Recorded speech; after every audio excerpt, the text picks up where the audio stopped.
Okay, so our story today starts at the end of another story. Now, this story, or the stories that lead to this, were written by a man called Homer. Homer was a Greek, and he wrote the stories of the Trojan War and of the kind of sequel to that, which was Odysseus, one of the heroes, going home back to Greece. We might look at both of those stories, or at least the Odyssey at some point. But he wrote these stories about how the Greeks defeated um, the Trojans. They had a great big fight over a woman, Helen of Troy. Um, the fight lasted for 10 years with the Greeks trying to get into the city of Troy. Now, here's a sort of modern interpretation of what Troy may have looked like. Unfortunately, Troy is totally destroyed, so we have to kind of use our imaginations here. But we're looking at a city with long, high walls surrounding it, and inside great palaces and temples and lots of houses and thousands of people. So an incredibly busy city. And this city has the Greeks outside of it for 10 years trying to get in. And there are various, in fact, lots of heroes on either side. People like Achilles, of course, on the Greek side, and Odysseus himself, he who creates a great big wooden horse. There's also people there like Ajax, and on the other side, the Trojan side, people like Hector and Aeneas, or Aeneas, we will call him. Aeneas, that's better. Now, the story today is going to be all about Aeneas. Aeneas being a Trojan, someone on the losing part of this war, and the story today mostly comes to us from a poet called Virgil, who is writing quite a long time after Homer. Homer is a Greek writing it, whereas Virgil is a Roman. So he's a little bit further in history. We're talking maybe 700 years later, Virgil is writing his version. And Virgil's story starts where Homer's story ends, with the sack of the city of Troy, which is what's going on behind me here. And you've probably heard of this before, but this is the great big Trojan horse. Those sneaky Greeks, what they do is they all decide, after 10 years of fighting, with heroes and kings dying on either side, the Greeks get into their tall ships and they sail away, leaving behind them just this little old innocent horse. Ah, as you can see, it's a great big horse made out of wood. And since the symbol of the city of Troy is a horse, the Trojans assume this must be a present. They must have left it to us to say that they're, as a symbol of respect after they've run away. Excuse me. So, the Trojans, they tow the horse through the city gates, the same gates that the Greeks have been trying to knock down for 10 years, and they wheel the horse in, and they have a great big party and a celebration, a victory dance, if you like, around the horse. But then, that night, dum dum dum dum, whilst everyone's asleep, dum dum dum dum, from out of the horse jump 40 Greeks. They were hiding in the belly of the beast. And they run to the gates, they open them up. Excuse me. And there, coming back across the sea, are the other Greek army. They didn't really go home. They were pretending. They just sailed out of sight. And in they come through the gates, and they completely ravage the city of Troy. They run around killing and burning and looting and just destroying everything. Now, during that time, the vast majority of Trojan people will be killed. It is a great, terrible disaster for the people of Troy. But not everyone dies. Not quite everyone. Now, here we've got a map just to show you where these places are. Our story today starts in Troy. Over here, this is the city of Troy in northwestern Turkey. Here's Greece, so Athens is around here, Sparta's just about here. And our journey today is going to take our hero Aeneas all the way from Troy down to Crete, and then up the coast to northern Greece, Macedonia, then down to Sicily, over to North Africa, Carthage, back to Sicily again, and finally to where he's going to finish his journey, to Latium, which is in Italy. Now, we're not going to have time to cover every single stretch of that journey. So what I've done today is I've picked out the most important bits. So, if you do find this interesting and you want to find out the true story of Aeneas, you can read a book called the Aeneid, which is all about his journey and contains all the details written by Virgil about 2,000 years ago.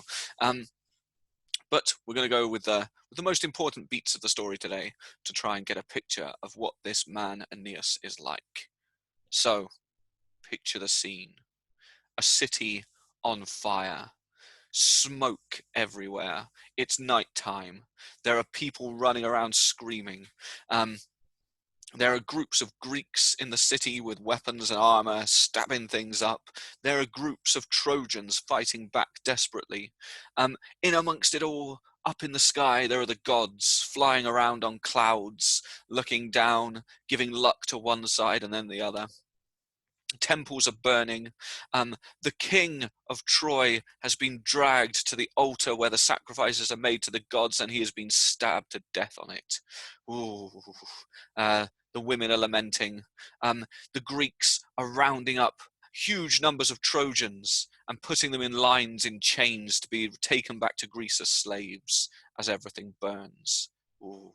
It's a terrible, terrible sight, a terrible day for the people of Troy. And in this mess, we find Aeneas. Here he is.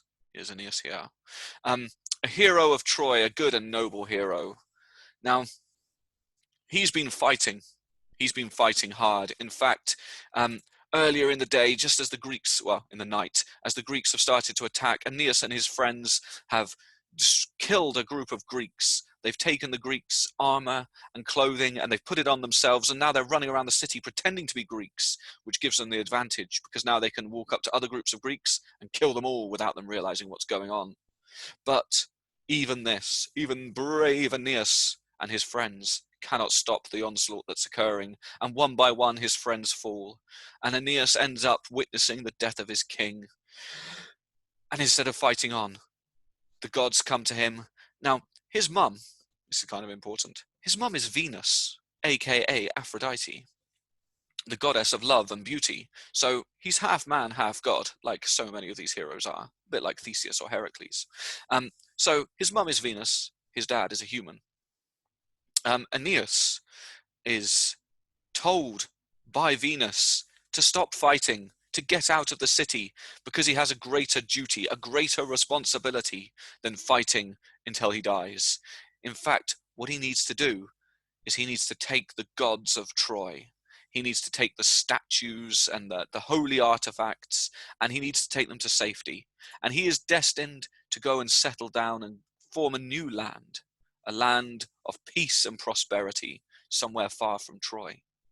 So, kind of, dragging his feet a little bit, Aeneas, he grabs the relics of Troy, and he grabs hold of his father. Here he is, Anchises. Here he is, he's holding him over his shoulder. He's an old man, he can't run. He also grabs his wife, Crisa, and his son, Iulus, his little son, just a tiny boy, as you can see.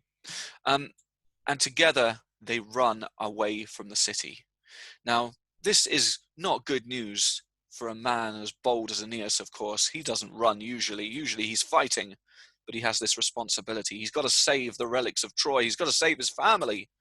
And so he runs out of the city, his wife following behind, his child holding onto his skirt there, and his dad in his arms.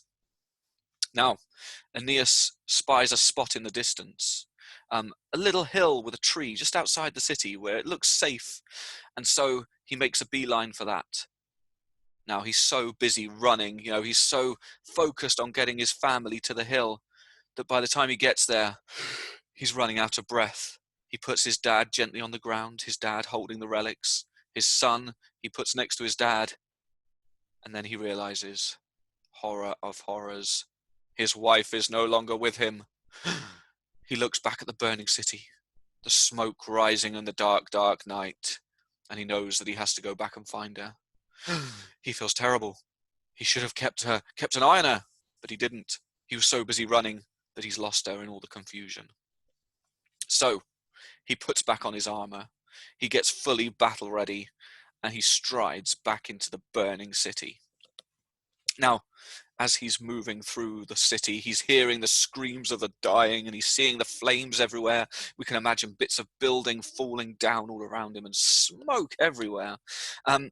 He walks past some of the heroes of Greece who are now guarding the throne rooms and the treasuries. He sees the lines of slaves being created, and he knows that he can't do anything to help because he's just one man.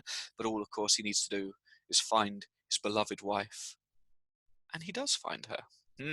Now, I'm going to read a little bit here from Virgil himself. This is how he describes this moment. So, searching and raging endlessly among the city roofs, the unhappy ghost and true shadow of Creusa appeared before my eyes, in a form greater than I'd known. I was dumbfounded, my hair stood on end, and my voice stuck in my throat. Then she spoke, and with these words mitigated my distress. Now, if you're not quite sure what Virgil is saying there, this is Aeneas himself speaking in this story. He has found his wife, but she is dead. She is a ghost, and now the ghost of his wife will speak to him. Oh, sweet husband, this is the wife speaking now, as you can guess. What use is it to indulge in such mad grief? This has not happened without the divine will, the will of the gods. Neither its laws nor the ruler of great Olympus let you take Creusa, which is me, with you, away from here. Yours is long exile. You must plough a vast reach of sea, and you will come to Hesperia's land, where Lydian Tiber flows in gentle course amongst the farmers' rich fields. There, happiness, kingship, and a royal wife will be yours. Banish these tears for your beloved Creusa. I, a Trojan woman and daughter-in-law to divine Venus, shall never see the noble halls of the Dolphians or Myrmidons, or go as slave to some Greek wife. Instead, the great mother of the gods keeps me on this shore. Now farewell, and preserve your love for the son we share. So that's the speech of the ghost. She's basically saying, you need to go to Italy. Go on, go marry someone else. I'm dead. Ooh. She says, don't worry, at least I'm not a slave. I'd rather be dead than that. So Aeneas here, talking to the ghost. When she had spoken these words, leaving me weeping and wanting to say so many things, she faded into thin air. 3 times I tried to throw my arms around her neck. 3 times her form fled my hands, clasped in vain like the light breeze, most of all like a winged dream. So at last, when night was done, I returned to my friends.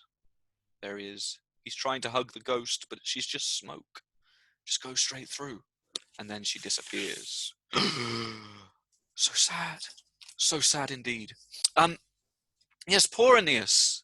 Here he is in the middle of a burning city with the ghost of his wife, and he can't even give her a hug goodbye. She just fades away. Now Aeneas, he goes back and he gathers his father and he gathers his son. And luckily, outside the city, he starts to find groups of other Trojans who have managed to escape, just normal men, women, and children wandering about, lost. And he takes control, does Aeneas. He becomes their leader, and he leads them first into the hills to safety, away from the Greeks who are burning the city, and then down to the shore eventually to take ships to find a new land. Now, he is urged on in this respect by Venus, his mother, who tells him, yes, you must go, you must find this new land, you must take the relics of Troy and you must build a new city, somewhere different, somewhere better, somewhere safer. Yeah. I don't have a picture of the ghost, Taryn, no. But we can imagine she looks, this is the wife here, this is Creusa, before she dies. Now, Virgil doesn't tell us what kills her. We don't know if she's maybe attacked by the Greeks, or she's a bit of building falls on her, or what, we don't know. But all we know is that the ghost is happy to see Aeneas, but then cannot stay, as ghosts cannot. There you go. Potentially, Kyle. Yeah, who knows? So, we've got a group of Trojans now, nowhere to live, nowhere to call their own.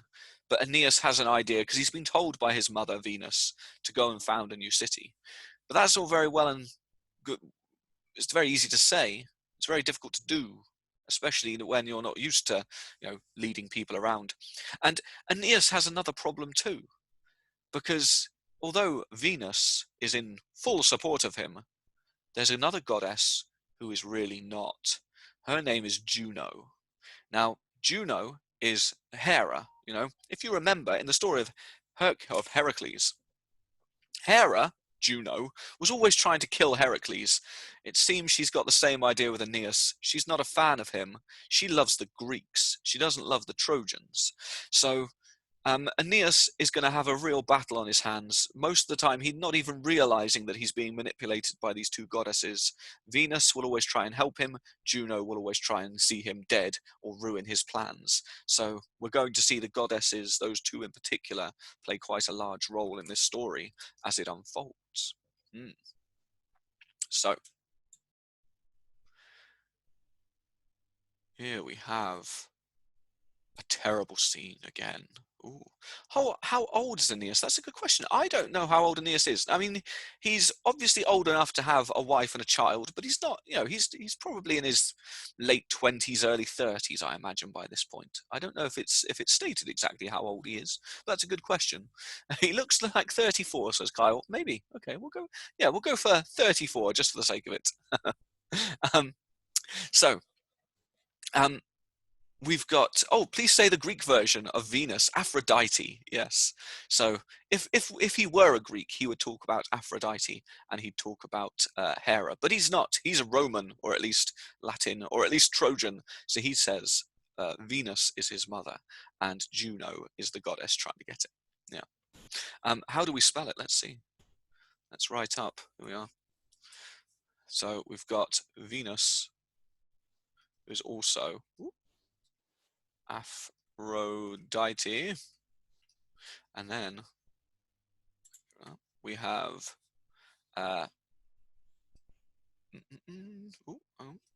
we have Juno, who is also Hera in Greek. There you go. Now, yes, up here we have the terrible harpies. Now, to cut a bit of a long story short, Aeneas leads his people, the Trojan survivors, some of whom are warriors, but many of whom are women and children, or old men like his father. He leads them first to one island and then to another. Each time he tries to settle down and build a city, but things go terribly wrong. In the first city, hunger strikes, and the people, they cannot live there. In the second city, a disease strikes, and a plague spreads, and people start to get sick, and so they have to move on from there. When they land a third time, unfortunately, they find themselves on the island of the Harpies, terrible creatures who are half bird or mostly bird with women's faces. A good question here. How old is Iolaus? I assume we'll say he's like 5 or 6, something like that. Yeah, something like that, I reckon. Now, the Harpies, they are dreadful beasties, and this is a wonderful painting here, but we see that our artist here, all the paintings today are from much later Italian artists, and they do like to put in lots of really cool details, so you might well see strange things going on in these pictures that interest you. But we've got our harpies here. Our artist has given them almost cat-like bodies with sharp claws, but also the wings of a bird, and they've all got the faces of women. And they fly down out of the sky and start to attack the Trojans as they're trying to eat their meal. They start stealing their food. I particularly like this little detail down here. You see this one. Here she is. She's biting the hand of this man. He's pinned her to the ground, and she's like, ooh, terrible. Ooh, evil harpies. Now, as you can notice, the harpies, they're maybe not the scariest of monsters. They're kind of cute in a way. They're a little bit evil for sure. But they're not too hard for the Trojans to fight off. The Trojans stab them and shoot them, and if they come close enough, stamp on them, I assume. And eventually the harpies end up running away. But not until one of the harpies, the leader of the harpies maybe, she curses Aeneas. She sends him a deadly curse. She says that you will have to go through sorrow before you ever find a homeland. You are going to lose more than you gain. And she flies off into the sky, cackling. Now, in ancient times, curses can be quite effective. They can really be quite real. And so the curse of the harpy, it lies heavy on Aeneas. He believes it, and it might well come true. Ooh. Um, yes, now Ghost Henchman is making a good point here. Poor Iolaus, he's had to witness quite a lot of death and suffering already. Yes, for a young child, he's had to see the destruction of his city. His mother has gone. About this time as well, Aeneas' father dies. He's an old man already, and the journey isn't doing very well for him. So poor Iolaus has now lost his grandfather as well. He's had to experience, the failed founding of 2 cities, a plague, and now an attack by cat, bird, lady things. Poor Iolaus. He's not doing well. Um, uh, Oh, in the corner, the baby is hugging them. Yes, here we have a baby. This isn't Iolaus, he's a bit too young, but yes, he's hugging his mum, because of course, it's not just a bunch of warriors that are roaming around with Aeneas. It's a lot of civilians. He's got a lot of responsibility. He's got to keep the people of Troy healthy and safe. And he's got to find them a homeland. It weighs heavy on him for sure. Now, yes, Iolaus will live. Yes, those asking. He will be all right.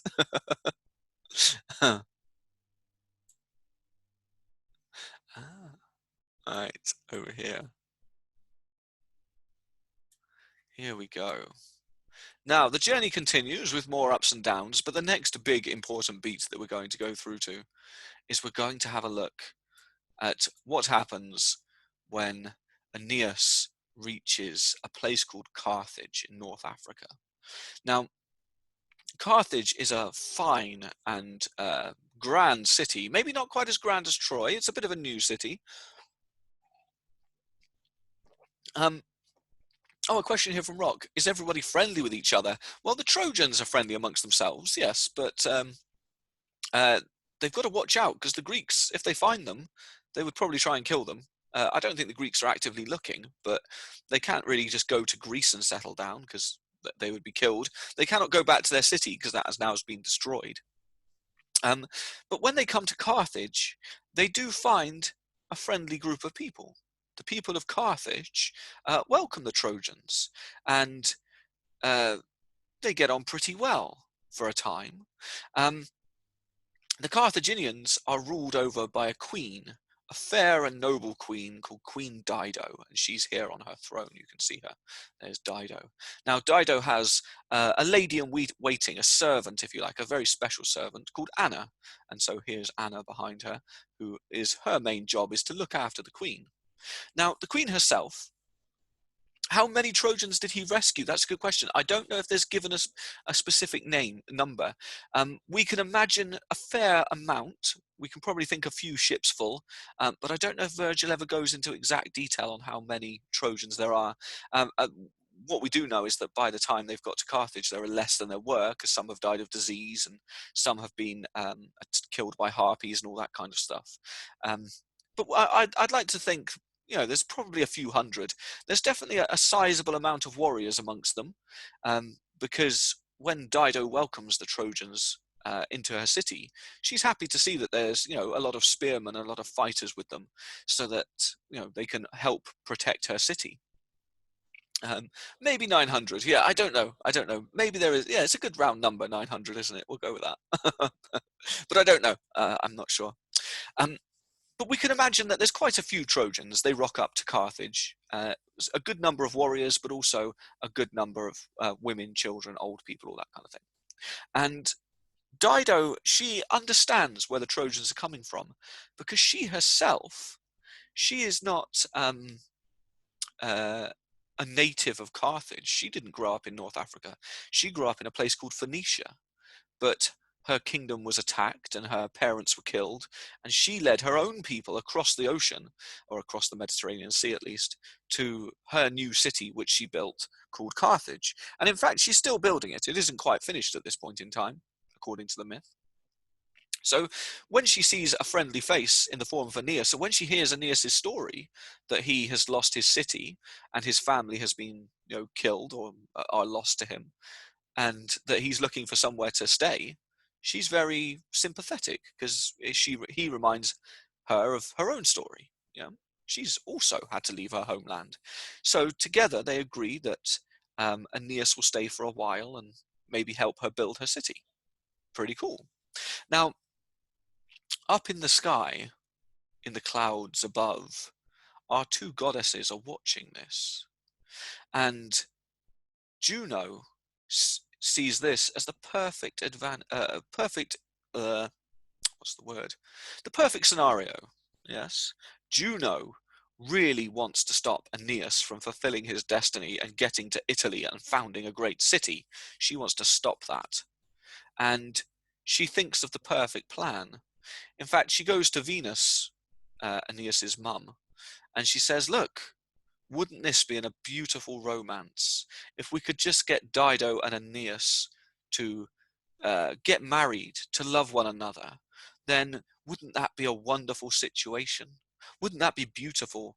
Now, Venus, she is Aeneas's mum, and she wants Venus to get to Italy, but she's also the goddess of love and relationships. And so she's probably thinking, I'd quite like to see this relationship. Yes, this sounds pretty good. So she's quite tempted by Juno, even though she knows full well that Juno is somehow trying to trick her, because Juno's always trying to trick everyone, because that's what Juno does. So she doesn't necessarily trust Juno, but she does agree that they will work together to bring these two people and make them fall in love. Now this is a good question. Latin Girl asks, why did the Greeks burn the city of Troy? Wouldn't the Greeks want to settle in Troy? I suppose the answer there is, once you've been fighting for 10 long years, a lot of hatred and hostility has built up. I mean, the war itself started because Helen of Troy was originally the wife of King Agamemnon, and she crosses the sea and decides to go and marry into Troy instead. So the Greeks come to get her back. They take 10 long years trying to do that, and by that time, a load of Greek heroes have died, and a load of Trojan heroes have died. Important people like Achilles have died. And so I think by the time they get into the city, they are just so angry that they burn the thing to the ground. And then, most of the soldiers from Greece are very tired. They've spent 10 years over in Troy. All they really want to do is go back home to Greece. I don't think there's many takers to go and live in Troy. They don't want to. So they take the gold, they take the riches, and they leave the city burning. There you go.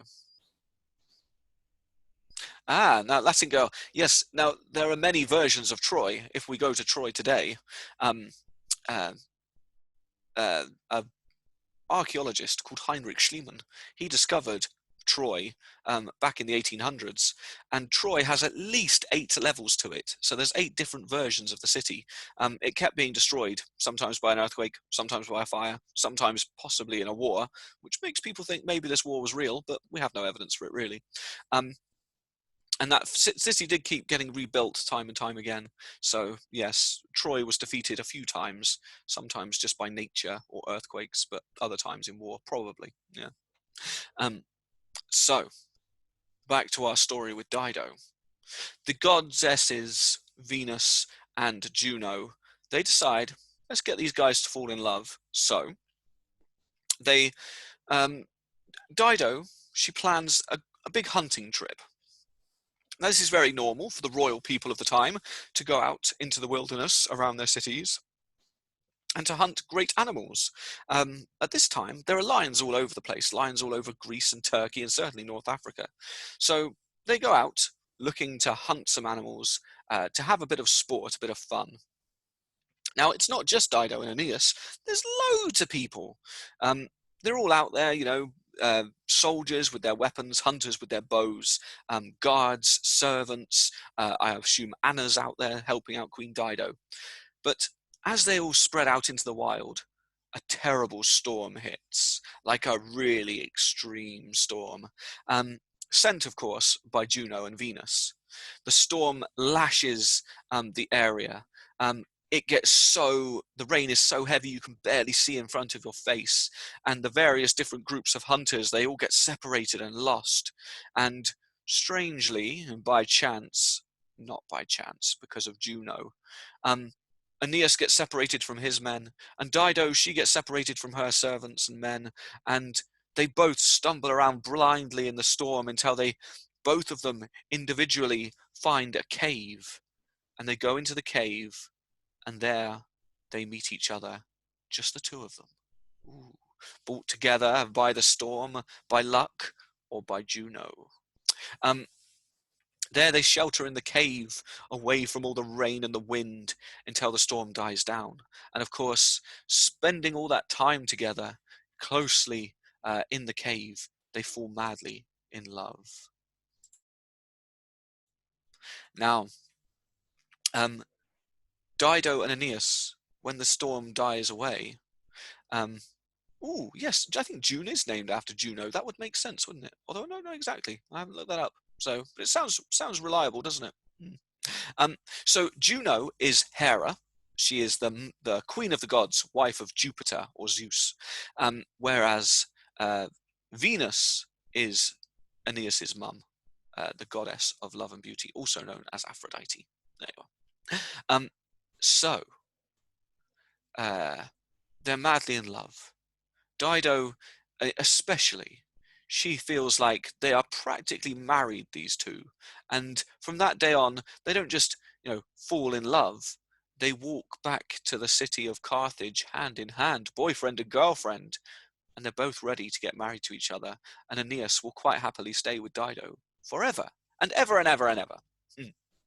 Oh, I'm going to interrupt this because a shout out to Iona, whose birthday it is today. Happy birthday, Iona. Hopefully this story will give you a good start to the day. Juno is the queen of the gods, yes. Now, they come back to the city and they stay there for a while, madly in love. But some people in Carthage, and some of the Trojans too, start to get a bit unhappy about this, because Dido is so madly in love and she's always hanging around with Aeneas that she kind of stops building the city. She's not spending so much time, making the city great. And so the people of Carthage start to grumble and mutter and maybe say, she should be spending more time with us than with Aeneas, that fancy man from Troy. Bit ridiculous. Aeneas and Dido don't care, though, because they are madly in love. And they start making plans to get married. Now, this is all fine and good until one night, Aeneas, he goes to sleep, and in his dreams, he is visited by the god Mercury. Now, Mercury is the messenger god, the god who brings messages from the other gods to whoever needs the messages. He's basically the godly postman. And Mercury, also known as Hermes in Greek, Mercury has come down from the sky, sent by Jupiter himself, king of the gods, Zeus in Greek, also husband of Juno, and he has found out what his wife has been scheming and plotting, and he's not happy. Jupiter says, you troublesome wife, why are you always trying to get my heroes into trouble? First Heracles, now this. Stop it. And so Jupiter sends Mercury down with a message, and Mercury arrives in Aeneas's dreams and says, dude, you got to get moving.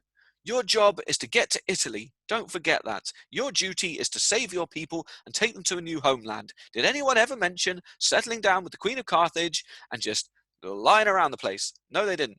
Get up. Move, move, move. Jupiter says you've got to get on with it. So, Aeneas wakes up.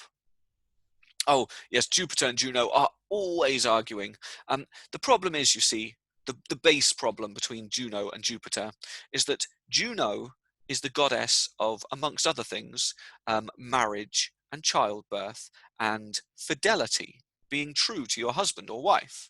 Whereas Zeus is pretty much the opposite. Zeus has so many girlfriends and so many children, it's ridiculous. So Juno is constantly angry at him because she's the goddess of, being truthful and faithful to one person, and he's the god of just going around and cheating on everyone. So they're never going to get on, are they? It's a tricky family up there on the Mount Olympus where the gods hang out, for sure. So yes, they're always arguing. And this time is no different. Now, Aeneas, he is devastated because all he wants to do is stay in Carthage forever with his beautiful girlfriend Dido and get married and have children, and it's going to be amazing. But Mercury has been very clear in his dream. Jupiter needs Aeneas to get moving. So, a good question. Joshua asked, why don't they get a divorce? I'm not sure if gods can get a divorce. I think they're kind of stuck with one another. Yeah, there's not enough gods around anyway to be picking and choosing, I guess. And yes, Latin girl, Jupiter and Juno are also brother and sister, because our 6 main gods are all brothers and sisters. So the Greek gods, they have to marry into their own family because there is only one family. The only real difference maybe being Venus. She's a little bit separate from the rest, and she ends up marrying Ares, or Mars in this case, the god of war. There you go. So Aeneas, he goes to Dido and he says, I'm sorry, my love, but I must leave. I have a duty from the gods. My mother, Jupiter, Mercury, they all want me to go. And so, as much as I love you, bye. Now, Dido, understandably, gets very emotional at this point, very upset indeed. She cannot stand the thought that Aeneas is leaving.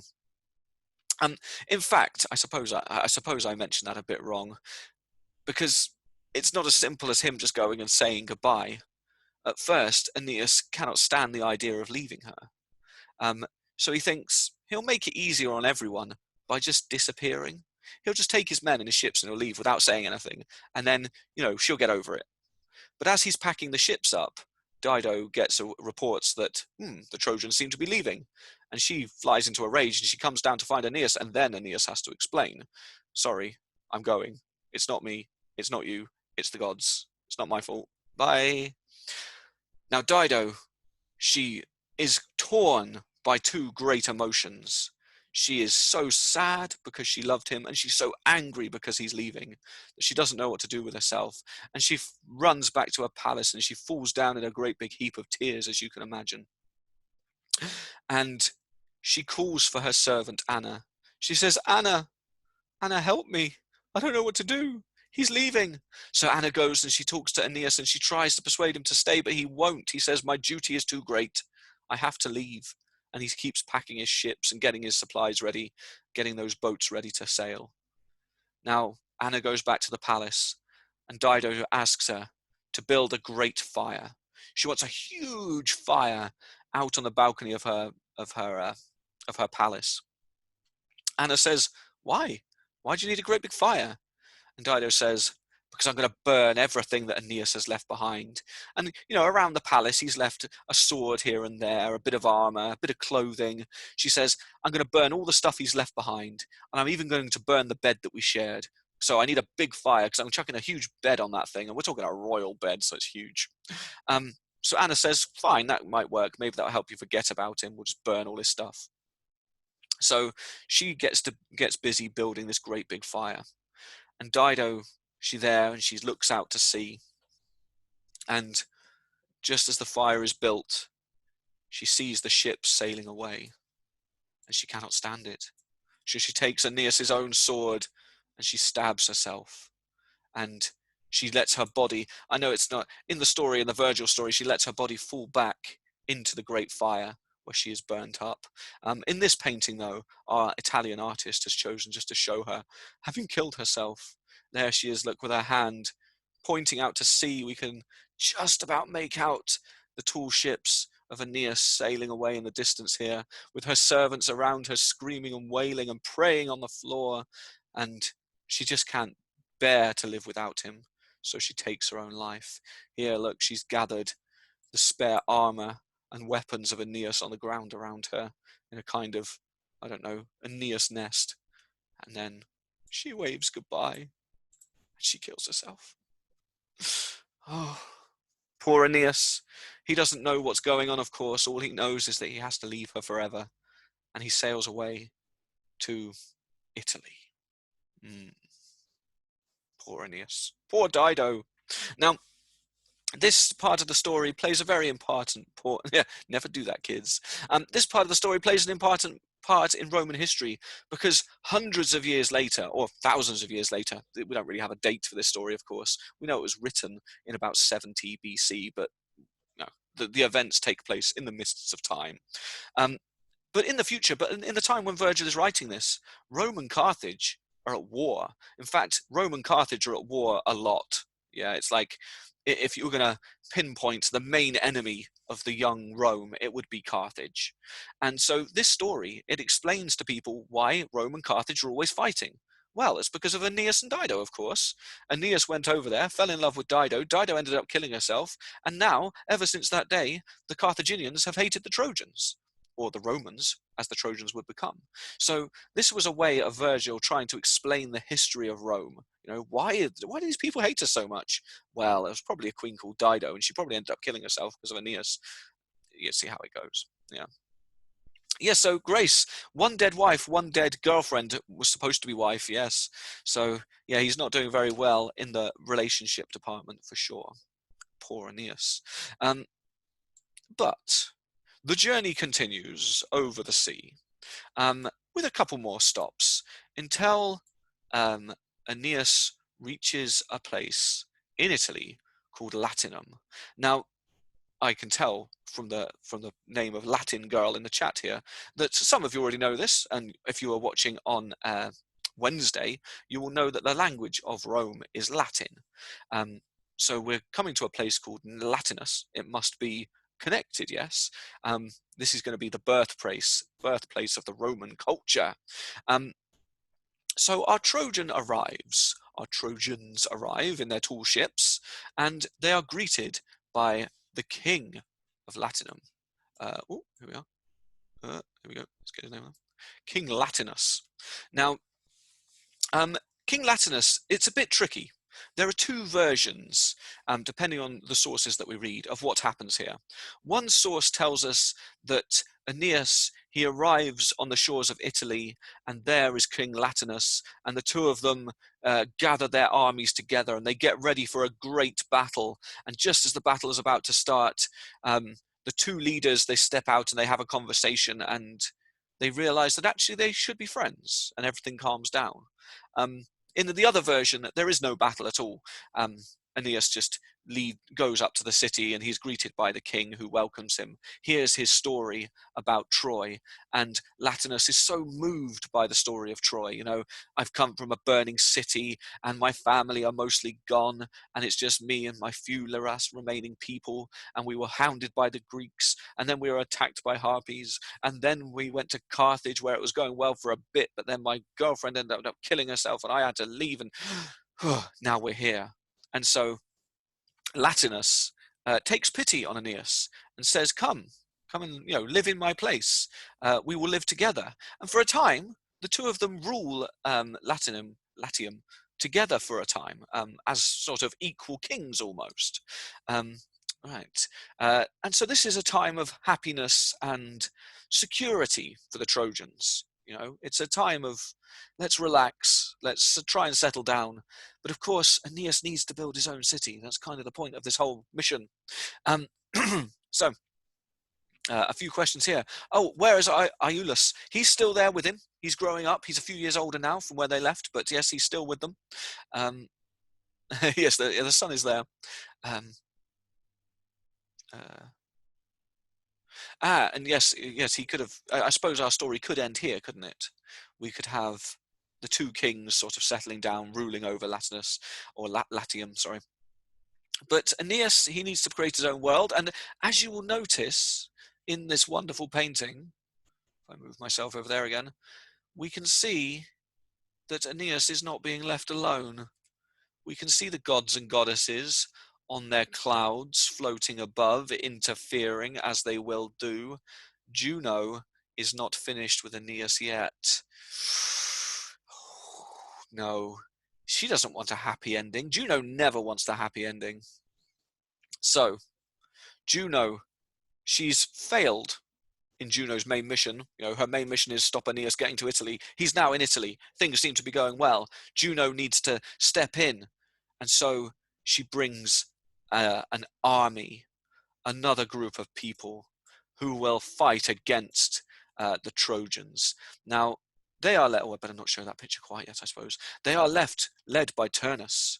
Turnus is from a neighboring kingdom, and he takes a disliking to the Trojans and to Latinus, and the two sides go to war. Now, they wouldn't go to war normally, perhaps, but Turnus is being encouraged by Juno. She stirs up rumors and hatred and gets Turnus and his city so angry at poor Aeneas that a great war begins. And this war will rage on for a while. Juno is annoying. Yeah, she's a right troublemaker.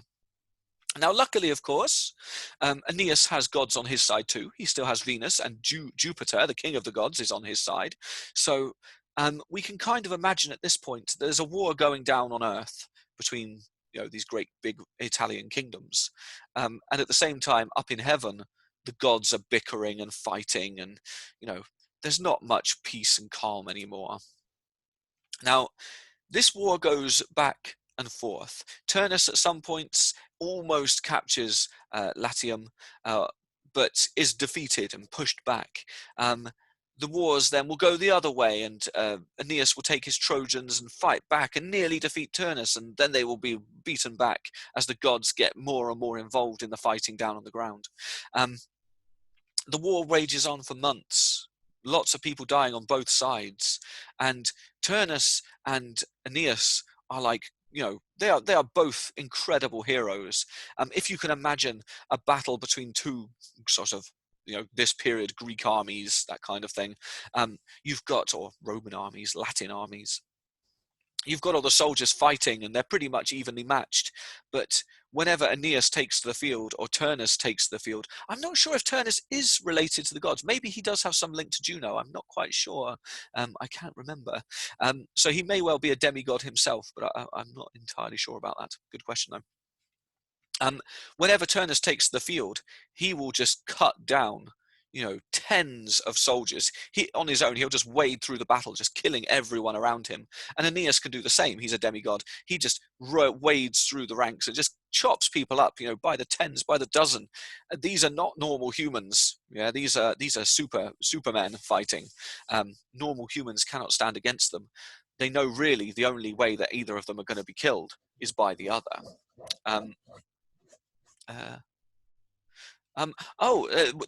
Kyle is pointing out that the gods, yes, they have the name of the planets, don't they? Yes. But none of the gods are particularly good. They have favorites. Sometimes the gods can be really cool if they like you, but if they don't like you, then they will go against you. And there you go.